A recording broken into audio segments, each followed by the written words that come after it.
From the Homestead Studios in Santa Clarita, California, this is a Headache Soul production. Welcome to Just the Tip-Sters, America's favorite true crime podcast. I'm your host, Melissa Morgan.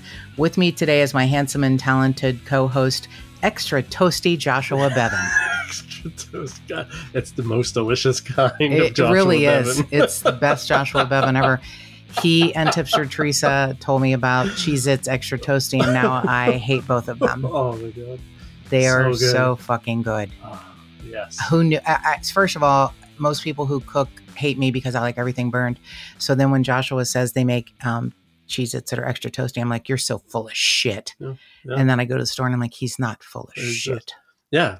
When you walk up to a bowl of Cheez-Its at a party, you seek out the toasty I didn't know ones, they ever right? made. They're all good no matter what. The white cheddar. Yeah, but like some of them get stuck in the I oven never for extra had long. extra toasty. Oh, God, and so these good. they taste different than regular Cheez-Its because these are cheddar and jack.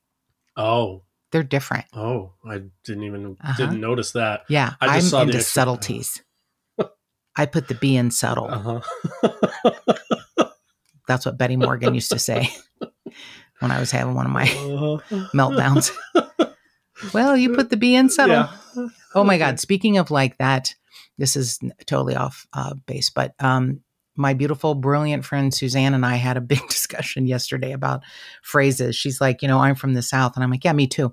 So she was calling something she was moving in her home a Chester drawers. Chester. I go, that's a bad molester name. Hi, I'm Chester Drawers. I'm Chester. I used to dance. Here's my drawers. Right, exactly. Check out my drawers. Chester drawers. And I'm like, I love you so much. And it's chest of drawers. Yeah. Chester drawers. The one I heard the other day was porter potty. Like for a Only bathroom. porters can go in it? It's a porter potty. Like Who said that? It's somebody apparently thought that. Some racist who thought only porters can go in that toilet outside with the corn cob to wipe their ass. Or maybe it was invented by Charles a guy named Porter. Dave Porter. Yeah. Yeah. Porter potty. Don't Porter you potty. love it? Yeah. Don't you love it? Okay, so I have one for you. If you see, well, you're probably too young. I'll say if you see an ad in a newspaper, because you're too young, for a furniture store, and it is a collection of furniture for the bedroom. What's that called? A bedroom set? Okay, that's one. So I feel like I'm being put on the spot. You are totally. So we've been over this in another episode. I am not an interior designer. No, I know. It's not about that. It's about what you call something. Chester drawers. Chester drawer. So where I came from, and my husband just loved to correct me because he fucked up so many things, and yet he just was so condescending. He'd love to correct me.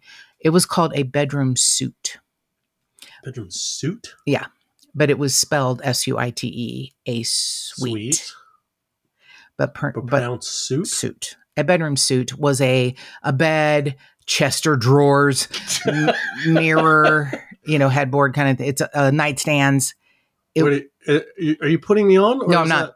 And that's for reals? Like either one is correct because it's regional.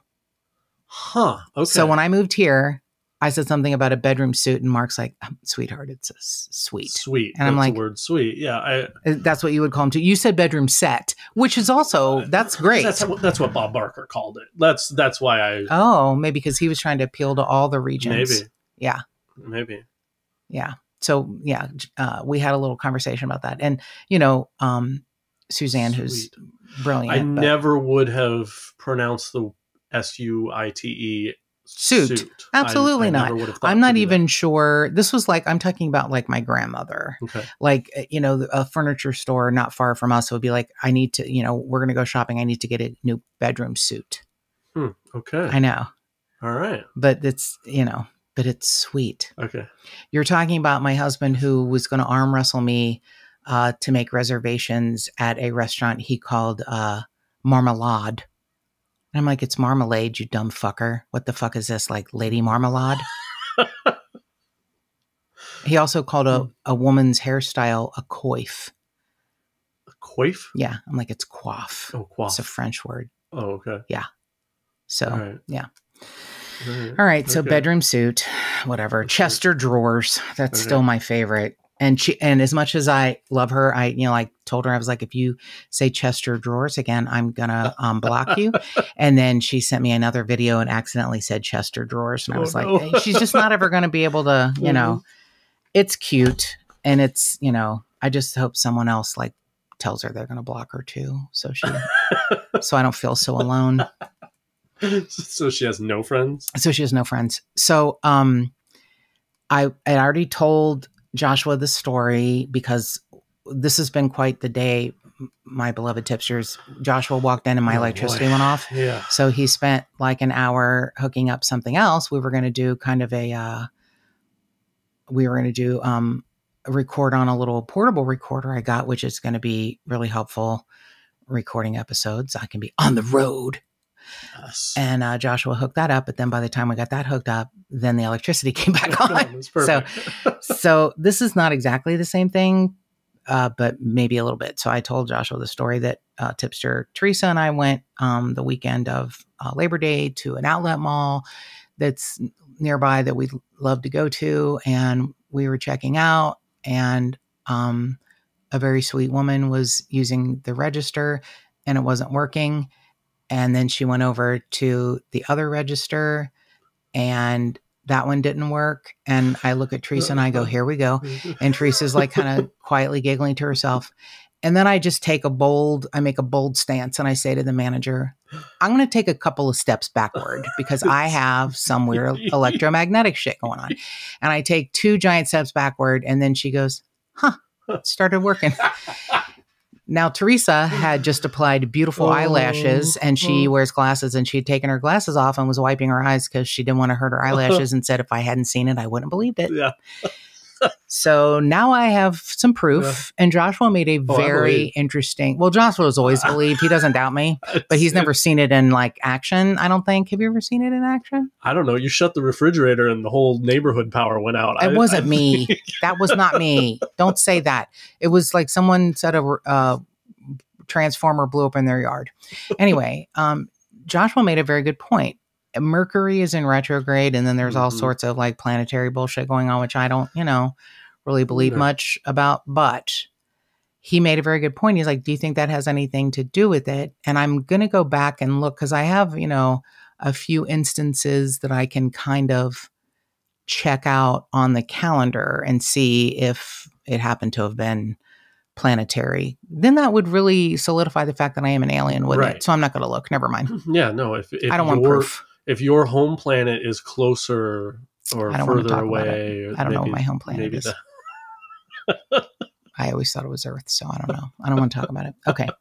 Let's just say it was 2 times in 1 week. I blew up 2 registers at Sam's Club, and I blew up 2 registers at a clothing store, and I felt like I should just go home and wrap myself in aluminum foil. Yeah, it's perfect. And not fuck up a bunch of other shit.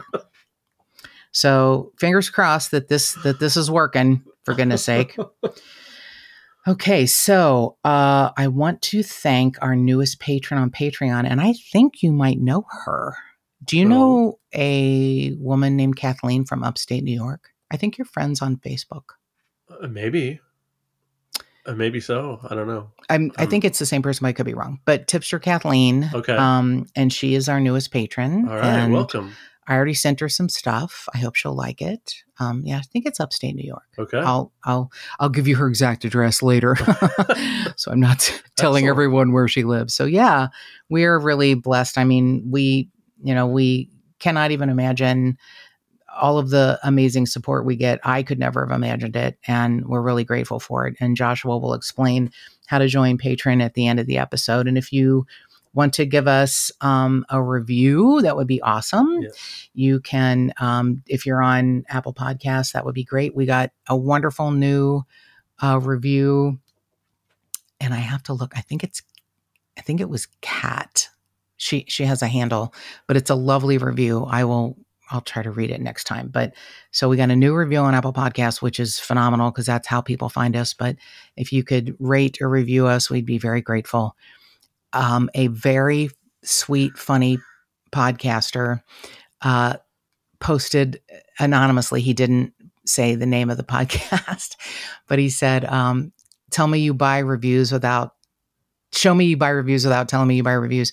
And it was a very popular, there's two now. There's one hosted by a male and one hosted by two females. And they're both really uber popular. They don't need to buy reviews, but they both have a series of about, I don't know, 10 or 15 reviews where the username is like just a series of consonants. Oh, yeah, okay. And it's like best podcast ever, 5 stars. Uh-huh. It's hilarious. It's Nice. hilarious. I'll show you later too. Because it made me laugh so hard. It's like 10 in a row over like a 2-day period. Yeah. It's just like fucking hilarious. All right. So we are going to do a full length episode, but this is going to be maybe a little shortened because it's a whole lot of updates. And I have the feeling Joshua will have some opinions on this. So a little update on the Herschel Chandler case. I keep trying and I feel like I'm going to get to someone. I don't remember if I mentioned that the detective, I think I did mention the detective that isn't in that jurisdiction is very fascinated by the conversation I had with a person of interest. And then lo and behold, another student at Hanover contacted me after the podcast came out. All right. And said they were getting lots of messages from other students saying this podcast came out. Apparently, they have been quietly trying to get someone to look at Herschel's case all these years. All the students have. A couple. Yeah, okay. Yeah. And this student gave me, again, I'm not going to use the student's name because I think they're very private. Mm-hmm. And then when you hear how small the pool gets. Oh, okay. So when this happened in May, it was the person explained to me the type of school calendar. It's like like fall, winter, spring is a shortened session. Okay. And instead of about 1,000 students on campus, there's about 500. Oh, wow. Okay. Cuts it down by about half. Wow. A lot of students go either like to study abroad. Okay. If there are the professors that are left on campus teach one class and it's like a Monday through Friday class. It's like a shortened session, but it's like half the students. Wow. Right. So this student gave me okay. a different person's name. Oh, okay. Another person of interest that might know. Okay. This person of interest is harder to find because they have tried this group of students who are trying to get, when they get together once a year for a reunion or because they're still friends, which is a beautiful thing 39 years later. The first thing they say is any movement on Herschel's case. Oh, okay. So it is a big to this group of people that care. Yeah, good. Which makes me happy. That's really good. Yeah, that someone cares. Yeah. But they couldn't get any traction either. Okay. Now, something they said that this person said was fascinating to me, besides this other person of interest name, which this person they said has fallen off of kind of the grid. Okay. They still have family members that are on social media, but this person is sort of unfindable at this point, and I'm still looking. I believe in you. Well, thank you. But this one's tough. Unfindable. Well, no, seriously, this one's tough. I'm still looking, but I'm going to probably have to ask for additional help. So this person came from a very wealthy background. This person has or had a relationship with someone of the same gender. So that's very interesting. Mm-hmm. This person was housed in the same hall as the other person of interest. Oh. Mm-hmm. Okay. And I'm imagining there's not many housing halls. Is that with 500 students or 1,000? Right. So here's a differentiation this student made to me. They said it's about 80% Greek. So like about 80% of the students are, in a sorority or a fraternity. Oh, that kind of Greek, not big fat butt Greek fuckers. Oh no, sorry. Fruit. Yeah. Or furry eyebrows. Yeah. No, no. Sororities and fraternities. Yeah, no. So, if you are in a fraternity, I guess, or a sorority, maybe your junior and senior years, you can stay at the house. Mm-hmm. Okay. But if you're a freshman or sophomore, you're at one of the community dorm halls. Mm-hmm. So these two names, the one from before and the new name, both of them were in the same hall. Mm-hmm. I'm trying to remember. I can't remember if they said that the new person of interest was in a fraternity or not. Probably, but it sounds like most people were in a fraternity there. But just very interesting to me. And another theory was that this second person may have been looking to change grades, breaking into the that's the motive, to go in and try. That's one motive. I never thought it was about a fucking safe. No, I mean, obviously it's not about a safe, but I wonder, is that a doable motive? Like no, and not in my mind. In that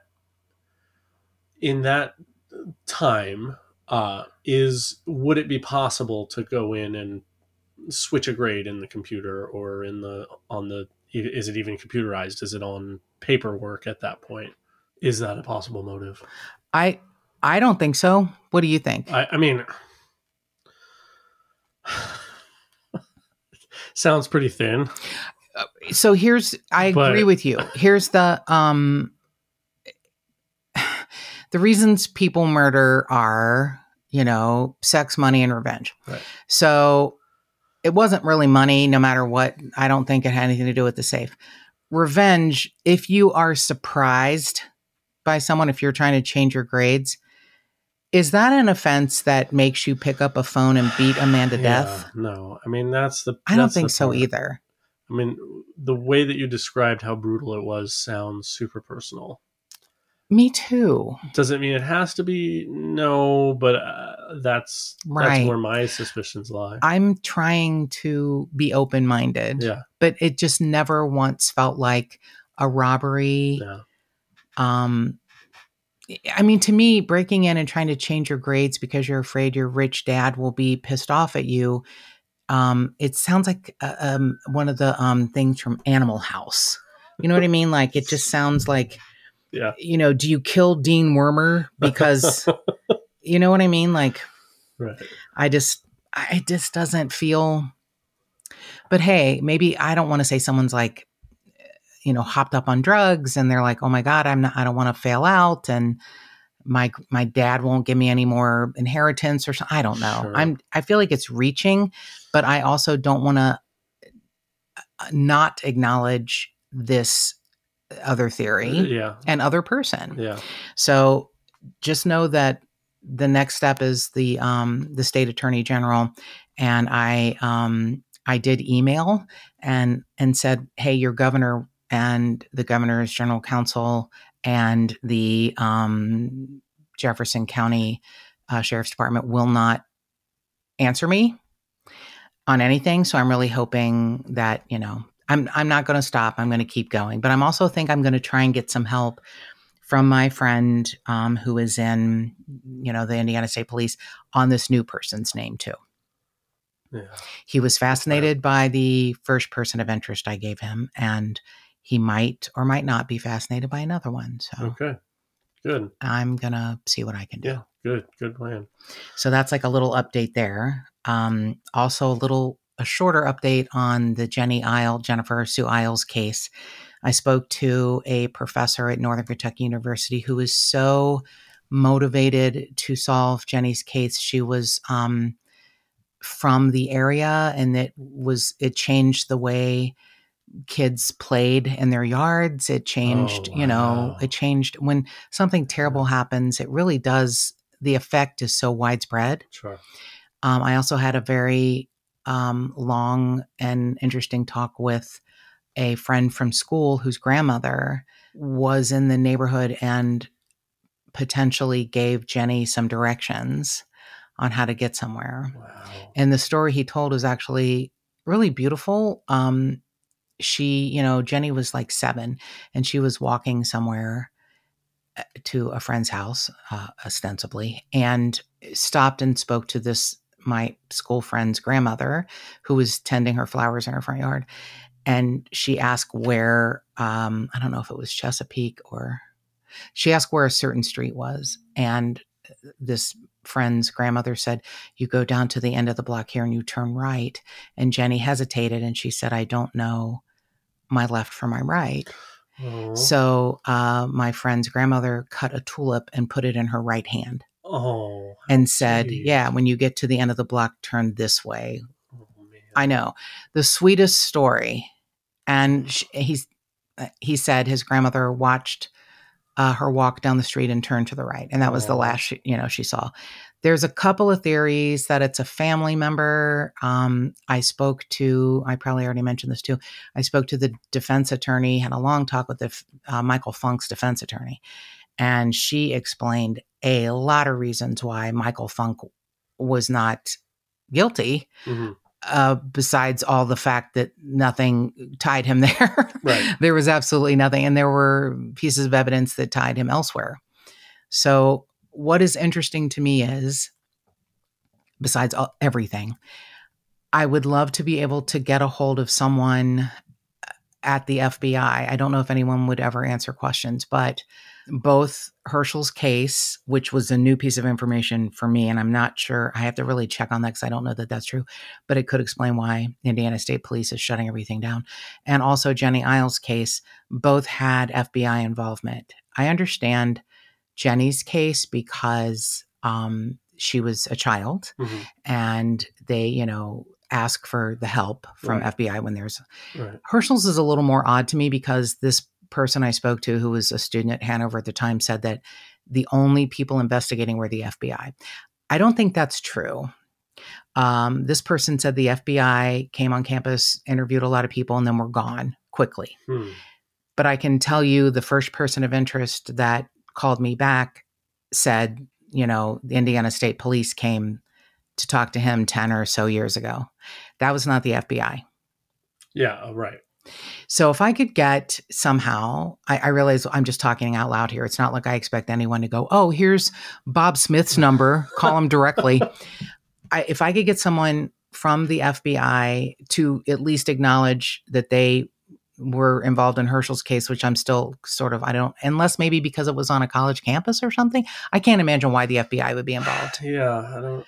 Jenny's case, I think I can get a hold of someone, even though it was a while ago, because the defense attorney said the FBI's serologist testified on the stand, and she for the prosecution, and she questioned them. So I know the FBI might still have some evidence to be retested, because I think it could maybe, if anything, exonerate Michael Funk completely, even though he was, acquitted after 3 trials. But it's so fascinating to me I've never wanted to go back and look at old cases like this because of the frustration level. Right. But some older cases are just gnawing at me. They're like, so speaking of that, here's the big weird news from this week. And please know, I have to give a little bit of a caveat. I love Carrie Rawson. Carrie is the daughter of Dennis Rader, the BTK killer. She is, I think she would have been an amazing human being anyway, but everything that happened with her father made her something else. And her goal is to bring peace to families of serial killers, because they are thrust into something. Right. And she has a level of compassion. It's like she got all the compassion her father never got. She is, went over 10 years without speaking to him, and then recently talked to him in hopes of helping with another case. Wow. The Long Island serial killer case. Okay. Because they have similarities. Gotcha. Both men caught at the age of 59. Both have a daughter and a son. There's, similarities. Not always the same MO. I think they each sort of changed their MOs. But what's a little bit heartbreaking, and Carrie is handles this so much better than I can. When I hear that she spoke to her father to help another case, basically in support of the family, because Rex Heuermann's wife, Asa, not only has lost her home and a large part of her life, she was recently diagnosed with breast cancer, and then finds out her husband is the, Long Island serial killer. So Carrie is a beautiful, brilliant writer, and she's just a really amazing human being. And I hate that she has to, it's not like make up for her father, but she definitely has a mission. She's on a mission. Sure. She is on a mission to explain what happens to the family members of serial killers. And in the meantime, that poor girl was notified months ago by law enforcement that her father is now the main person of interest in quite a few more murders. God.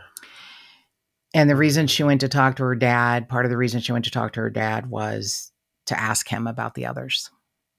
Oh, about the other murders? Mm-hmm. Oh, okay. And she didn't get any information that I'm aware of. She may not be able to say, but I know she's not able to say a lot of stuff. But if you remember, and it's such a fascinating story, that house, her parents had taken out the house in Kansas. Her parents had taken out a mortgage to do some home remodeling. So her mother still owed money on the house, and, they couldn't live there because it was, a crime scene. Right. So she was shuttled around from relative to relative, still paying the mortgage on the house. God. Having lost, half her income because she worked, but her husband worked too. Right. So eventually there was about a $40,000 amount left on the mortgage. A person from California paid the mortgage. Somebody just paid it off. Wow. And it's sealed sealed for 50 years. Carrie is hoping she lives long enough to find out who it was, to thank them. She doesn't even know. Wow. No. A anonymous benefactor paid off the mortgage. Wow. Gave the house to the city. The city demolished it and turned it into a park. Wow. Okay. Now there's a section on the property that had a concrete pad. Mm-hmm. And apparently Dennis Rader let a sheriff from Osage County know that he called it a hidey hole.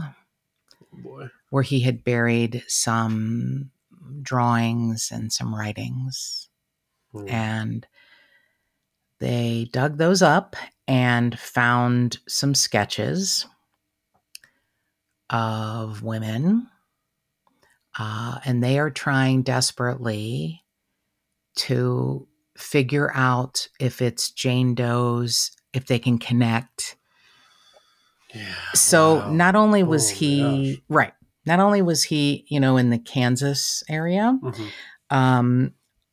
Oklahoma, and I think there's another state. Oh, yeah. Missouri. Wow. So these, these drawings, this one's kind of cut in half, but you can see like she's sitting on. Oh.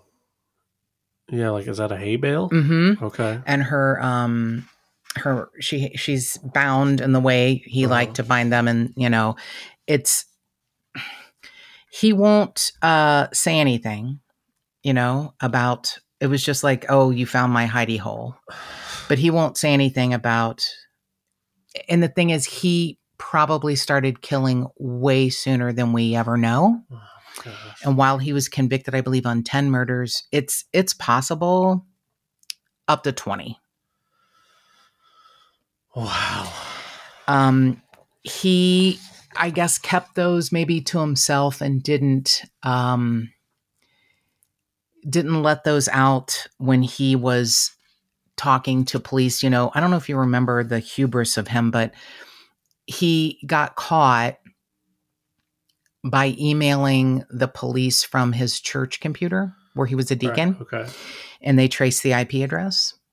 And then to make things more difficult for Carrie, he was definitively linked to these murders via DNA by Carrie's DNA because she had an appointment at a gynecologist in college.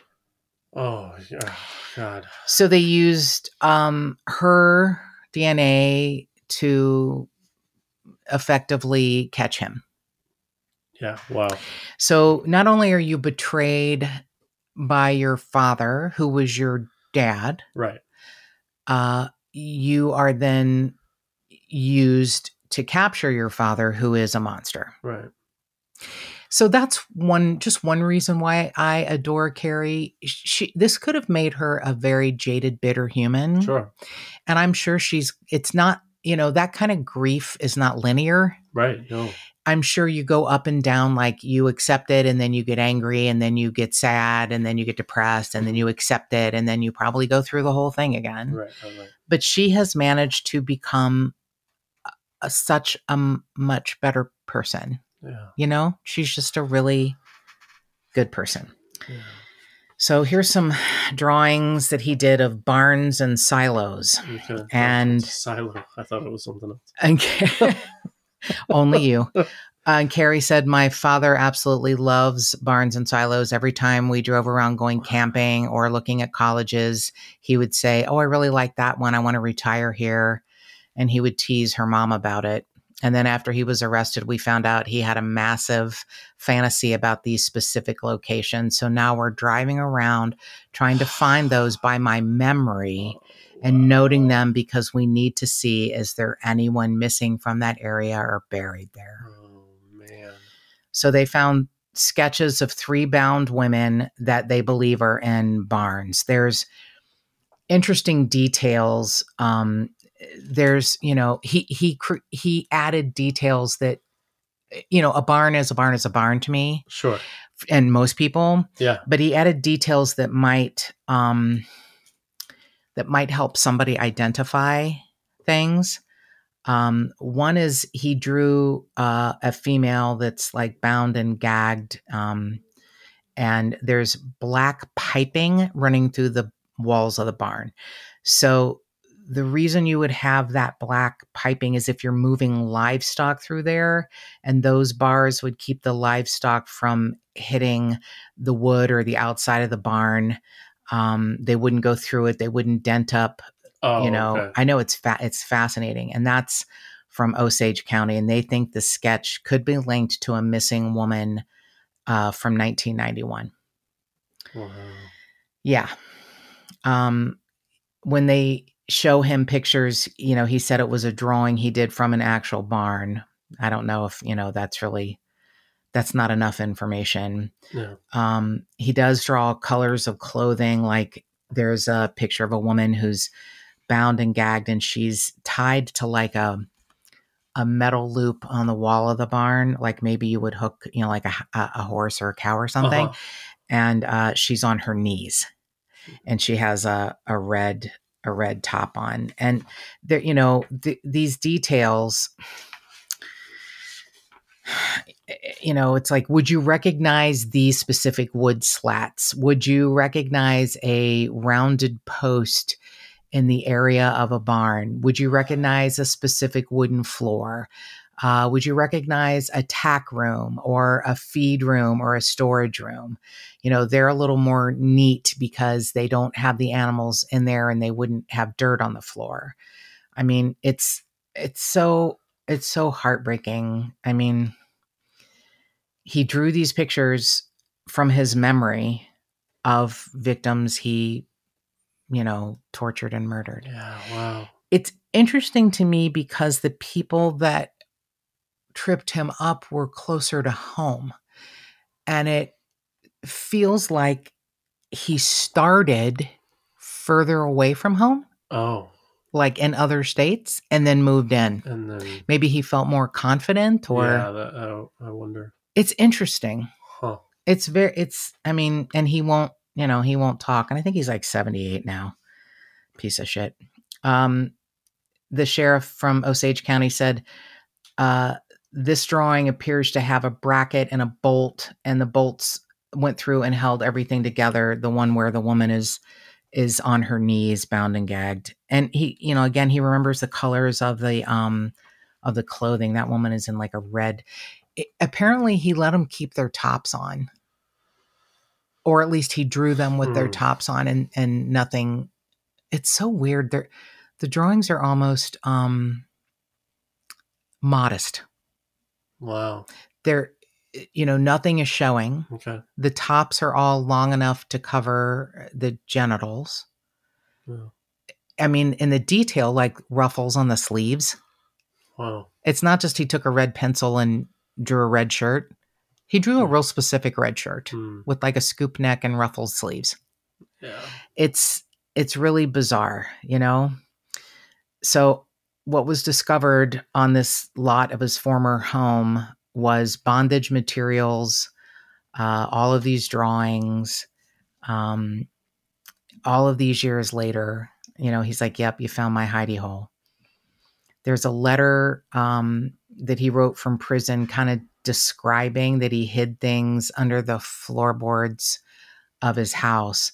And they remember after Carrie Rawson mentioned, after they were told they all had to leave, that they were tearing up the floors. And so these things that he left buried under his house in his hidey holes, they're testing them. He calls them his trophies. They're testing them to, see if they match any DNA they have on any missing people or any reports of anyone missing. Sure. It's just it's so heartbreaking to think. And honestly, I mean, Carrie sometimes takes time away from social media, and she's mostly, I think, active on Twitter. She's also now on Threads, which I don't know that Threads is ever going to like take off to be what they thought it would be. I don't think so either, but yeah, I think it kind of, is the MySpace of this year. Sure. But she is active on Twitter, and sometimes she'll say, I need to take a break. And I get it, because it's got to be overwhelming for her. But she, keeps information there. She reports what she can. Yeah. She's kind of a perfect family member of a serial killer, because she keeps things close to the vest that need to be. She's very trustworthy, but then when she's allowed to talk about things, she does. Yeah. Okay. And she, she will entertain armchair sleuths to a certain level. And then she'll finally say, look, yes, Dennis Rader is a monster. Yes, Dennis Rader did terrible things. And yes, Dennis Rader is also a dad. Right. And I don't think she's saying that to defend him. I think she's saying that to humanize the fact that there's families involved. Yeah. How do you explain that, okay, if your dad was in a bad mood and came home in a shitty mood, that's one thing. How do you explain, I had no idea he was murdering women all the time? Yeah, right. Do people believe you? A lot of people are saying, you had to know. You had to know. And she said, myself, my mother, and my brother, none of us knew. No, I wouldn't have known. No, I don't think you know, like, what your parents are up to.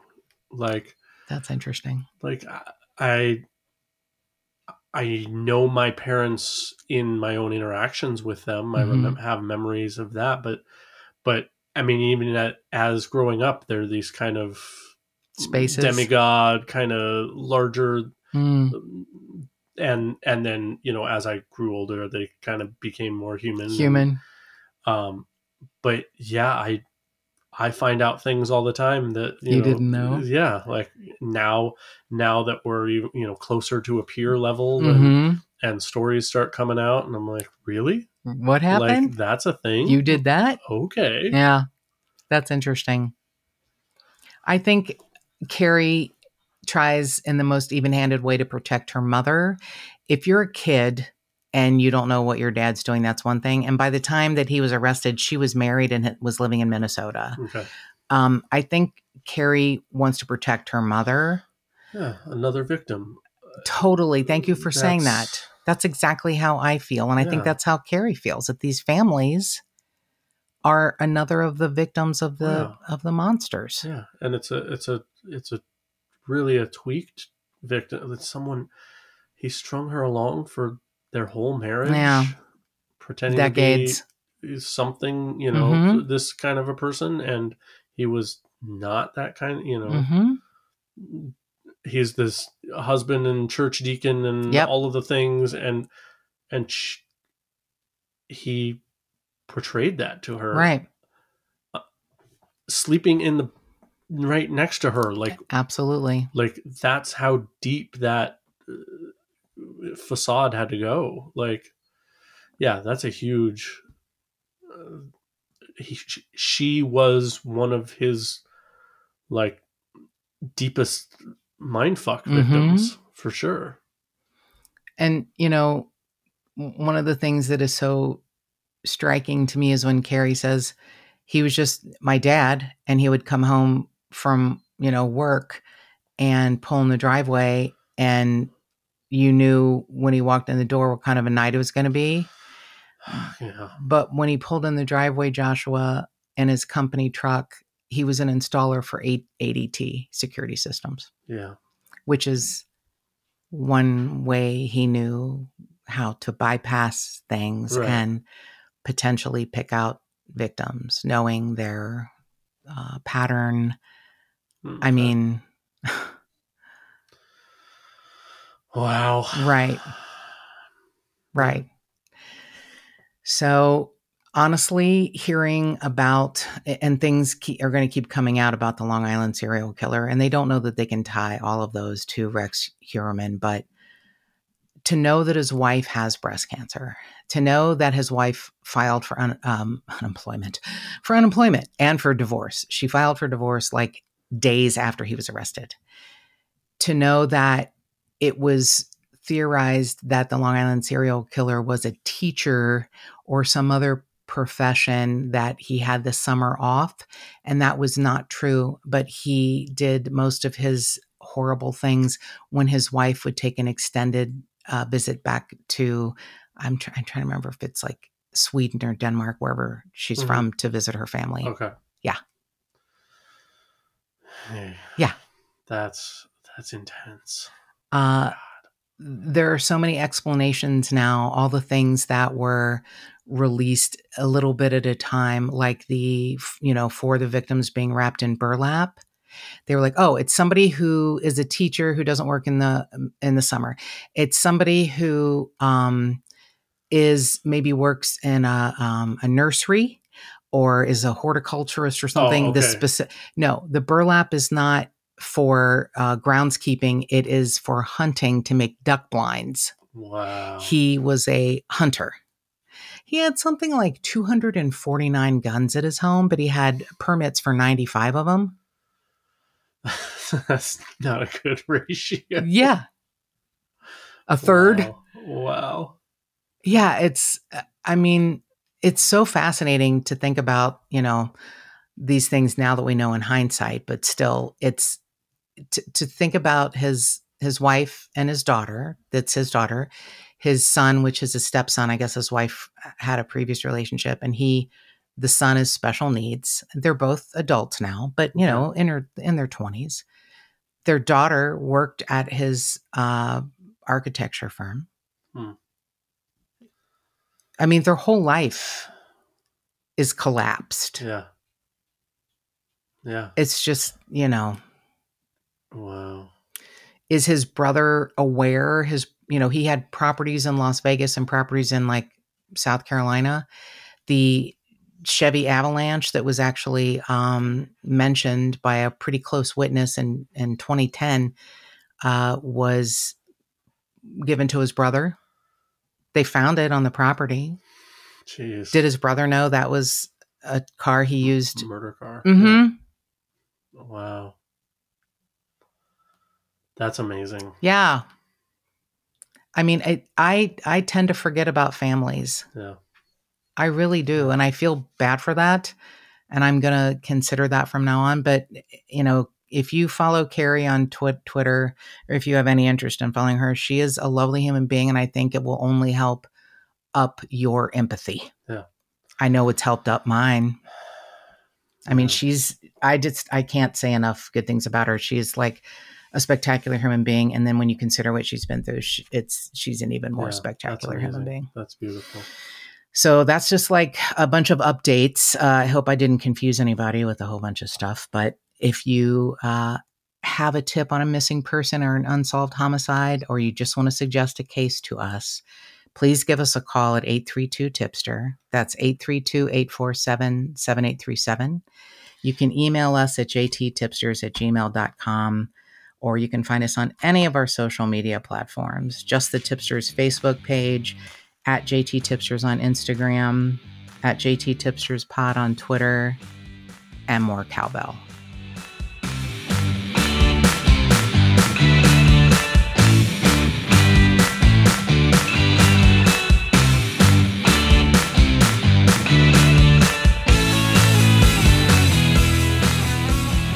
If you would like to support this podcast and get early access and other cool murderous swag, go to patreon.com/justthetipsters.